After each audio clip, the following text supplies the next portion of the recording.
ঘূর্ণিঝড় রেমাল যেতে না যেতেই বাংলার মানুষের উপর হুমড়ি খেয়ে পড়তে চলেছে নওতাপ। নওতাপ নিয়ে বিজ্ঞানী সংস্থা নাসা দিয়েছেন বিশেষ সতর্কবার্তা।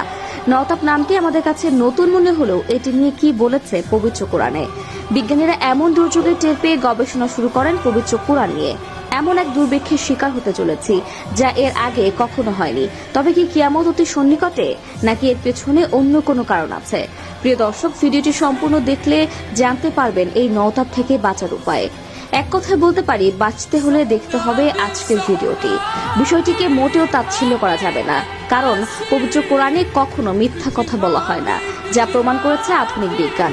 আর বিশ্বাস ও ঈমান আছে আমাদের মুসলিম জাতির। এবার সূর্যের তাপ গায়ে লাগবে আগুনের মতো, যা লাগার কথা ছিল গত 25শে মে। কিন্তু ঘূর্ণিঝড় রেমাল এসে কিছুটা উপশম হলো, বৃষ্টির দেখা পেল বঙ্গবাসী।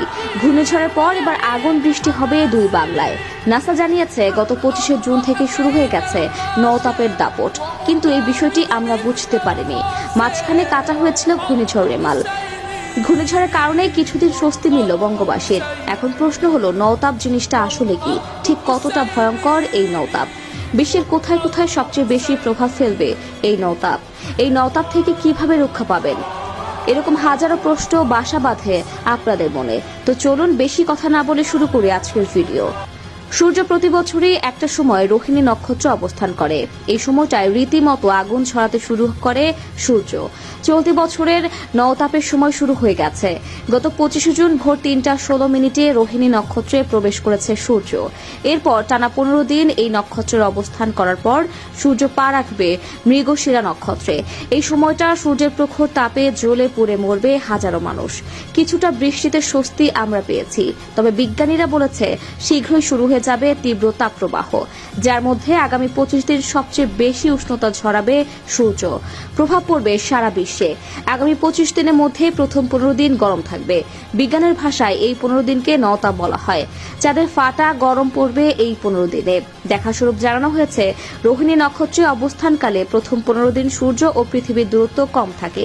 এই সময়টায় পৃথিবীর নিজের কক্ষে ঘুরতে ঘুরতে সূর্যের সবচেয়ে কাছে চলে আসে, যে কারণে সরাসরি সূর্যের প্রভাব পড়ে পৃথিবীর উপর। ফলস্বরূপ তাপপ্রবাহ হয় মারাত্মক আকারের। চিকিৎসকেরা বেশ কিছু পরামর্শ দিয়েছেন। পুষ্টিবিদরা বলেছেন, নওতাপের এই 15 দিনে বিশেষ করে পানি, ডাবের পানি, ঠান্ডা খাবার খেতে হবে। যতটা সম্ভব সূর্যের আলো এড়িয়ে চলতে হবে।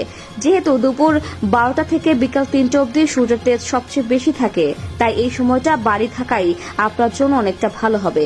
আপনি যদি এই সময়টা অফিসে থাকেন তাহলে অফিসেই থাকুন। যত পারুন এই সময়টা সূর্যের তাপ এড়িয়ে চলতে হবে। যারা কৃষিকাজের সাথে যুক্ত তাদের বিশেষ করে সচেতন থাকতে বলা হয়েছে। সম্ভব হলে ফলের রস খাওয়ার চেষ্টা করতে পারেন। সেই সাথে স্যালাইনের পানি খাওয়াও বেশ উপকারী। বেশি বেশি করে শাকসবজি খাওয়ার পরামর্শ দিয়েছে। তাই সবাই সাবধান থাকুন, সুস্থ থাকুন। বাইরে বের হলে অবশ্যই ছাতা ব্যবহার করুন। এতক্ষণ 24 ঘন্টা নিউজের সাথে থাকার জন্য আপনাকে ধন্যবাদ।